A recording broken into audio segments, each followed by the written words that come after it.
I'm going to be very brief. I give you the man, the legend, Hристо Велев, who is creating these amazing, amazing visual effects for these AAA movies. And what I got really impressed when I'm always very impressed by their in-depth understanding of pipelines and the integration and optimization of this whole process. It makes me feel like our company is like trying to invent the wheel compared with those guys. So if there is anyone in Bulgaria that you should listen about pipelines, that's him. Hристо, Thank you. You're welcome. Stage is yours. Thanks a lot, Stani. Okay, guys. Hi, everyone. So a couple of things. It's going to be in English. If anybody needs to know any of that and has missed because of language, get in touch. I can give the whole thing to you in Bulgarian. And the second thing is I have changed the topic of the presentation a little bit. If you see what was announced before, just because this is something which is more interesting, and it's something that we can only now talk about because the movie is just getting released in festivals and not even yet in theaters. So this is called Comandante and the Future of Cinematography. Comandante is the movie that we are going to be talking about. Let me just figure out where the clicker goes. So just a little bit about us. We are Bottleship, so this is a little bit of a reel, and not going to bore you with the whole thing, but you can check out our website. And we have been founded in 2013 by industry veterans, me and my partner Martin. We used to be together until a couple of years back. Now it's me who is the manager of the company. We have specialized over the years in complex VFX. This is the simulations and environments and characters work. Lately, we have been doing more characters that we have gone into through CFX, kind of feathers and hair and so on, but more and more animation. We were honored to get an Academy Award nomination last year for our work on Marcel, which was really great. But most of our reel, as you can see, so this is a shot from Marcel, but most of our reel is this kind of stuff, planetary, whatever, scale destruction, super fun. When you're a kid, yeah, thank you. When kids want to do this kind of stuff, that's the kind of thing that they want to do, and we are grown kids. And yes, I'm Hристо, founder and manager at Bottleship. So this is the trailer of the movie. It's I think only a couple of minutes long, but to keep it compact, just so you guys can get the vibe.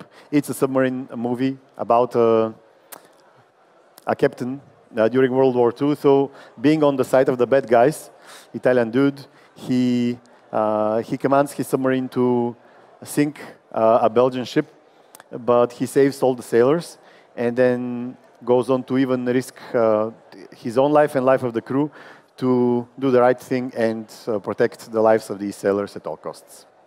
So it's a humane story out of the tragedy of the World War. It's a film by Eduardo De Angelis. He has a few movies previously. He's quite a renowned director, and we were very glad that we were going to be working with him. It's an only Italian production. Most of the team was Italian. It was us and a couple of other smaller companies who were international. And we just finished it. It opened the Film Fest in Venice a couple of weeks back. It's still not out in cinemas, but it's out in festivals, and you can see it in Cinelibri in a couple of weeks, I guess, in October. And the fun thing was that we made this new kind of, we will not call it virtual production because it spans the whole production of the movie. So let's say production with the VFX supervisor Kevin Hogue, who was very, key part of this whole thing. Kind of initialized the entire thing. Okay, so why do we need something which is a bit more new and interesting? How kind of usually filmmaking works? You have these 3 stages of pre-production, production, and then post. So in pre-production, you have the director, and the writers, like kind of a small group of people who develop a script, come up with casting and all these kind of interesting things, storytelling. They do some planning eventually to shoot things in a certain way. And they do some planning in how to eventually get from these raw footage that they shoot to an actual movie. But, you know, like as far as plans go, no plan survives contact with the enemy. So eventually, after the shoot, when you go into post-production, you end up with a bunch of unforeseen things that you have to solve in unforeseen ways to discover some things, you know, discovering the wheel. And eventually, this makes people from the production and the direction side very nervous, because lots of time goes without them seeing anything. And when they do see something, it's not necessarily what they imagined. And this is making everybody kind of on the edge. And it also costs money. So yes, you shoot the movie, and then post-production does all of these cool things so you get into a final editorial that you eventually like. So it doesn't work very well because it's fragmented. There is this wall between these different departments. They are like silos. They don't exchange information too much. And yes, this is frustrating to everybody because, you know, it's always easy to underestimate how much explanation you need to just convey an idea to the other person. And you feel like everything is very clear, then you get they work, and you get something which is very different. So that this frustrates, and obviously, you know, things cost much more. This also entrenches all technology, because when things are very siloed, people are not willing to budge on anything, so they just want to keep doing the things the way that they are doing, and this stops everybody who is after them in the pipeline, because they don't have the information that they need. So now these are kind of technical problems, and they carry with themselves political problems. There are groups of people who are invested in doing things the way that it used to be done. They don't want to change it, you know, by any means. They are sometimes seeing other people in the whole pipeline as a threat. It's a big complicated thing, but we hope that if we smooth out the technology part, this can catalyze some change also in the politics of it.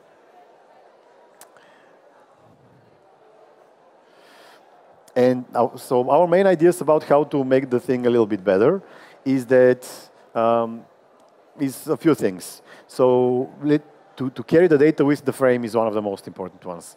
Very often when we get some footage shot from on set, it doesn't have almost anything contained in this frame. You have the image, but there is almost nothing. And there's so many things which could be very helpful down the line, but they have just been destroyed because nobody cares enough to preserve them.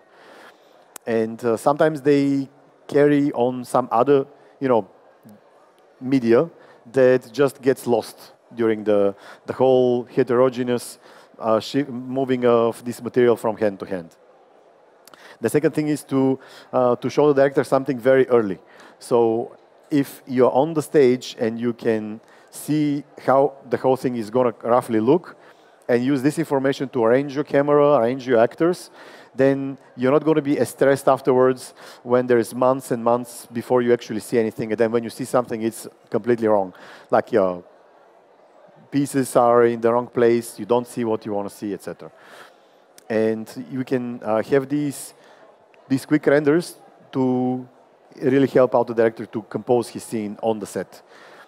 And then because you have these quick renders, there is also extra value that you can get out of these, that everybody else down the line is going to be helped by this. It's going to be helpful for the editorial people, because they're going to know how to cut their shots so they don't miss out, let's say, an important piece that is leaving the frame too early, because sometimes, you know, you have characters at the front, there's something important at the back, and people at the editorial, they don't really know when to cut their shots, just because they don't know when something is in the frame or it isn't. So it helps up everyone. Sound people need to know when events happen so they can put their splashes and flares and whatnot. And when you do it like this, you can push a lot of that work, preparation work, into the pre-production, which is much better actually for the director because he's very involved in pre-production and he's not very loaded. Right now, the post-production demands that the director sees so much stuff every day. It's these dozens and dozens and dozens of these new versions that and he sees them every day, and it's very easy to miss the forest for the trees. So you just seeing things, incrementally change day after day, and you can't really even remember what your original idea was, or you can't focus on what is most important. You just try to remove problems, tiny problems from the things that you see. While if you move that whole thing, this whole compositional phase into pre-production where there's few people involved, everything is much cheaper just because you don't pay everybody else's salaries. Then the director can be much more focused on doing the correct composition. So how to get this thing to work? The first thing is that you need a database. Yes, film people love this thing. When you go on the set and you see everybody's kind of hangover from the day before, there's camera people who don't give a shit about anybody. There's runners around with their pads and pencils. They don't care about database, but we do. So we just asked, a person to kind of give us a radio so we can listen in on the whole communication. And we made a new entry in the database every time when a new shot or a new take was being taken, and we put a bunch of stuff in these databases as entries. And this again allowed us to keep all of this information that otherwise would be lost because somebody writes something on a piece of paper, maybe he does, maybe he doesn't, and then this piece of paper needs to be digitized in some random format. By the time that this happens, everything is so much in a hurry to do something else that this just gets discarded. And then information afterwards needs to be recreated by some visual eyeballing in a much more expensive way. So let's make a database first. People thanked us for us later. Then, yes, we used ShotGrid for this one just because we were very comfortable with it. And we said, yeah, we know how to do each of these things that we need. It's going to be very fast. The reaction time on set because, you don't have time to develop new stuff. The movie shoot is like 60 days, and you have to adapt to everything that happens every day. So it's kind of a real-time software development, which is extremely stressful. If you think, your other job is stressful, this is a little bit, over. But yes, real-time software development in ShotGrid, this worked. And it made everything very easily shareable. So afterwards, in post, we just kept the same database. We created, let's say, new shots, and everybody can easily point to one of the earlier ones to fetch everything that they need. But what you are really guaranteed that is going to move with the frames are the frames. So everything that is very important that is happening kind of more per pixel, like let's say the focus data, camera focus data. This makes sense to be on the frame itself. So nowadays frames are smart enough. You can bake a lot of metadata into them, and we said, okay, let's put in as much as we practically can fit there on the frame. This means that it doesn't matter that there was editorial somewhere, a part of it was discarded, a part of it was even mixed with something else. That frame is going to keep that frame data, and when you need something afterwards, like let's say the coordinates of the camera, you can fetch it from there. And the camera is polite enough to already write a lot of stuff, from the lens. We use the Cook lens, which is kind of avant-garde, that it has some mathematical model of how the distortion works, for example, and it relies on a bunch of parameters that the lens writes onto the file, and then you can call in a small piece of software that can infer basically from this model and give you the exact distortion map that you can use to undistort and redistort the image, so you can distort your CG in exactly the correct way. And that's something which is very conveniently carried into with that frame. So afterwards, it becomes a little bit futuristic, you'll see.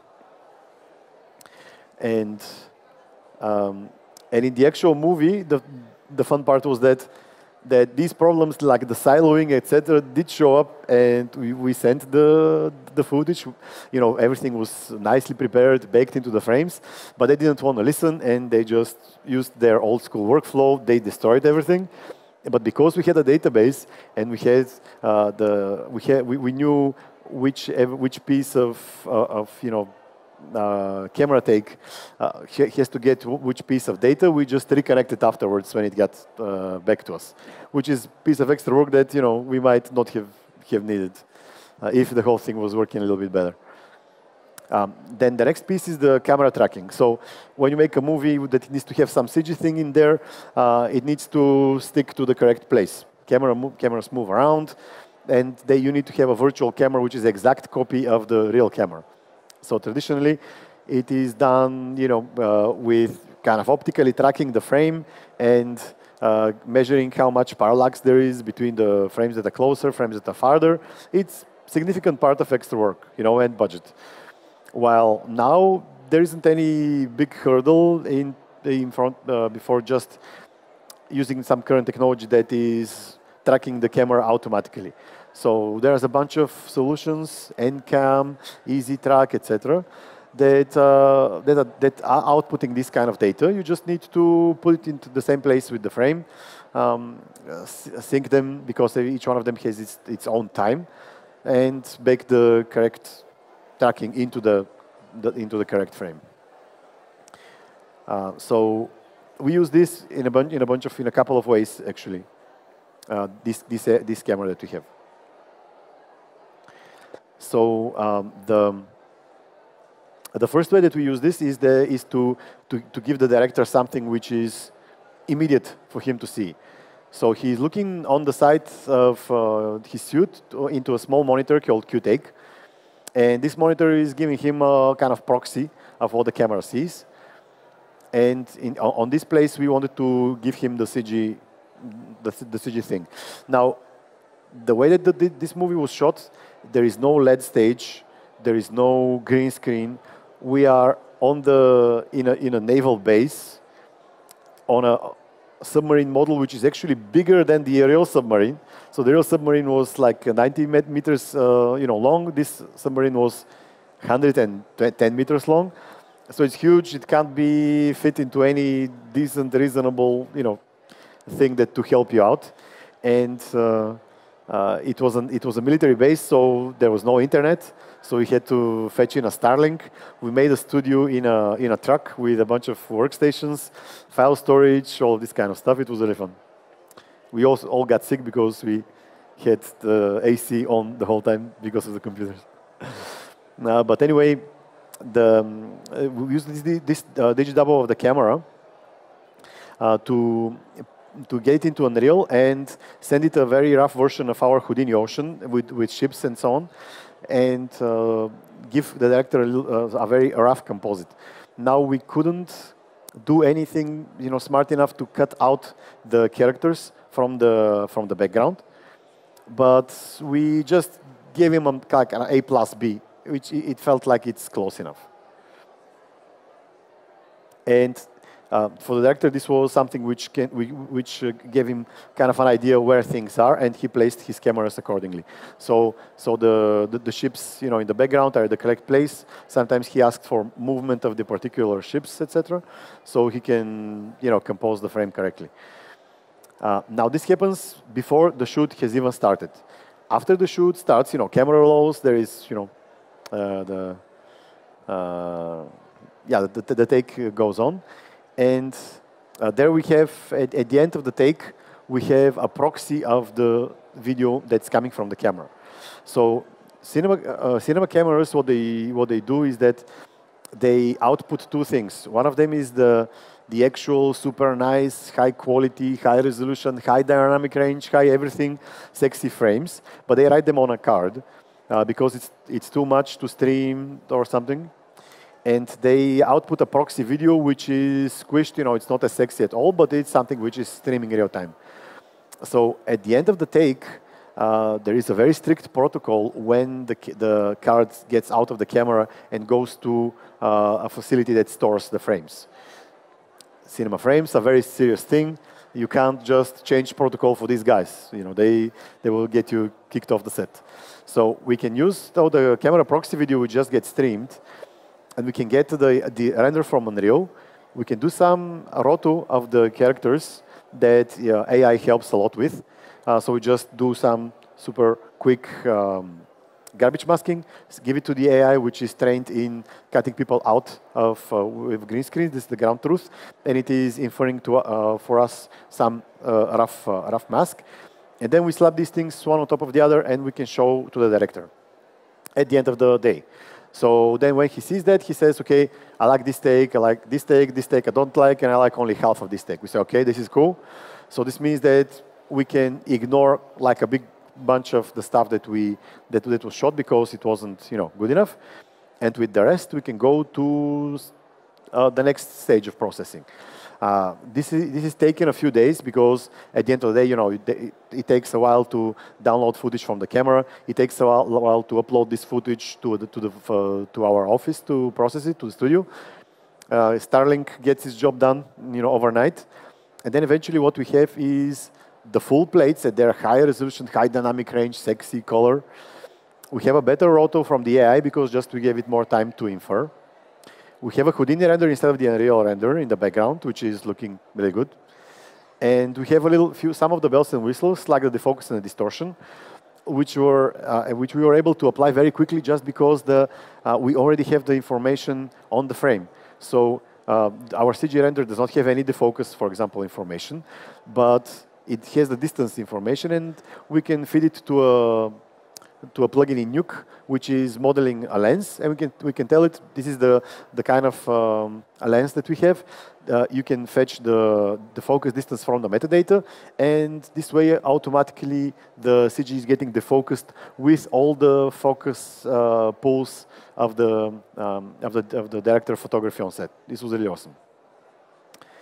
It does take some time for processing this because you have now much bigger renders. You have bigger plates, etc. But it's a couple of days, and eventually you get something which is looking quite decent now, and this can get sent to the editorial. So a person who is doing the edit of the movie, which starts immediately as you are shooting it, can get a first version going, can have some timings, some beats, with the stuff at the background, which already looks decent. So he can make the correct thing be at the correct place. They even reposition the frame a little bit, crop it, so you can have a fine control over what goes into the frame. So yes, that's what the editorial guys are doing. And eventually, what they come up with is something which is quite tight. So it's much smaller in scope than in number of frames than what they started with our rough comps. And at this point, this is something which is small and tight enough to be sent to the heaviest, beast of all, which is the per shot effects. So these are all the things that are separate in each shot, water simulations for each shot, placement of these extra splashes, explosions on the ships, these kind of things that you can't kind of do in advance. Everything is done for the shot. It takes a few weeks, a few months. But this time we have all the bells and whistles. So this is what people become happy eventually with, if they are in the inclination to be happy with stuff anyway, at all. So yeah, this is kind of this is where we end up with, and it is the same place that the classical post-production ends up at, but hopefully much faster and much smoother because people are able to see stuff from much earlier on. That's kind of it. So I'm not sure how we are with time. We do have some time. So our goals for this one is to take all of this that we learned on this one, on Comandante, and devise a complete workflow where we do a few things much better. So for example, at this early stage where we had to cut out the frames from the the foreground from the background. We figured actually a depth camera would be able to do this very easily. So you can have just a parallel camera to the movie camera that is shooting depth, and you could say my characters are 2 meters from the camera, everything else you can throw away. So we can use this to give the AI a much better time into just being able to cut much more easily the frame. So this would help out a lot. Our friends in Chaos, which are here, might give us a better rendering technology than Unreal, because the problem with Unreal is that we have a different, completely different description of the scene than what we have in the final renders. And if we have a ray tracer, which is rendering that, we could use literally the same scene description. So this would be even more close and faster, and generally smooth out some of the things that we are doing afterwards. There is a lot of currently kind of manual clicking and and syncing. This can be done much smoother. And eventually, if this whole thing works, we could have something that's quite the future. So there you go.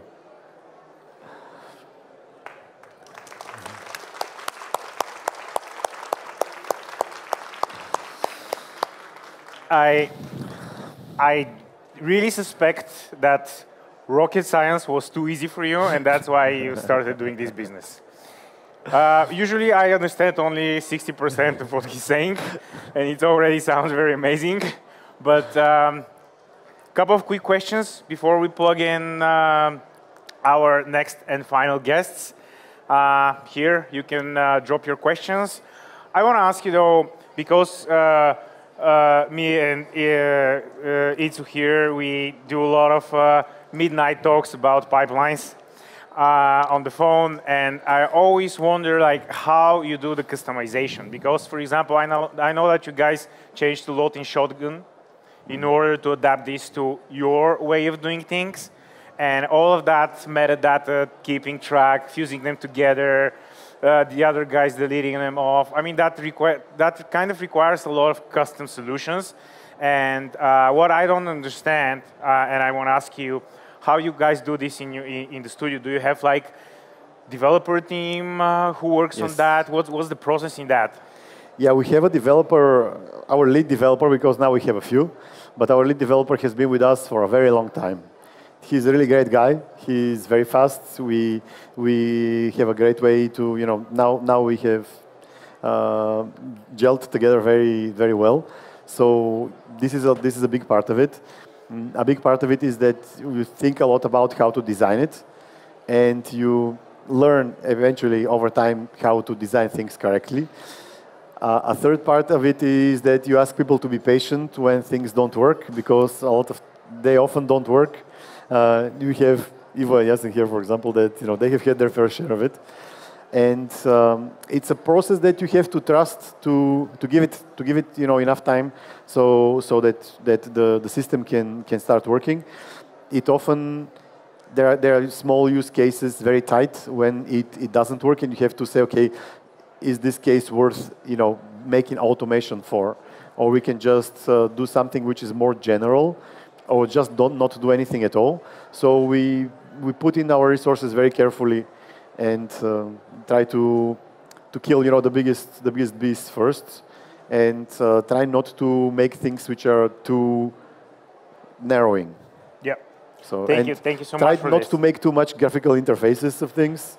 So keep things very, very simple. It's like doing stuff in Houdini. The more simple it is, the better. Thank you.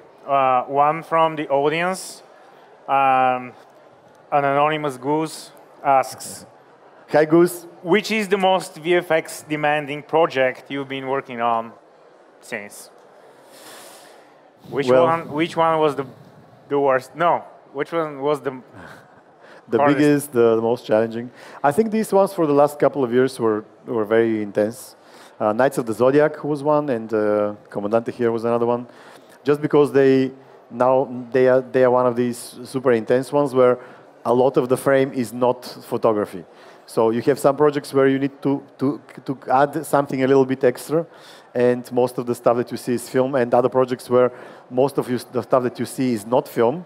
It's next to other shots which are film. They have to be very coherent together, and getting something which is a very large volume, like dozens and dozens and dozens of shots, and something which is film and it's looking really good, and have these things next to each other, you know, at the same level of quality, and the whole thing, of course, has to be done fast. It's challenging. Okay, and one quick last one from me before we give up the stage for the final panel. What do you look for in young talent to join your team? Like, what's important? Most important is passion to learn, because we learn a lot every day. So, you know, whenever you don't learn, you're standing still.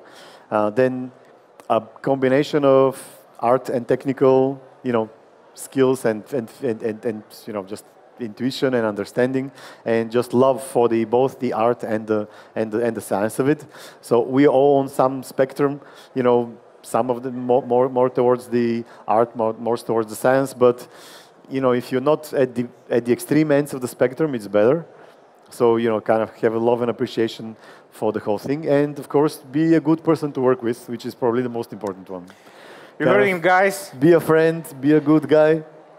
Love to learn stuff, understand what he's talking about, and you're there. You have a deal. Okay, thank you so much. Thank you so much, friend. Thanks for inviting for sharing all that with us. Thanks, everyone. Being with us here today. Thank you.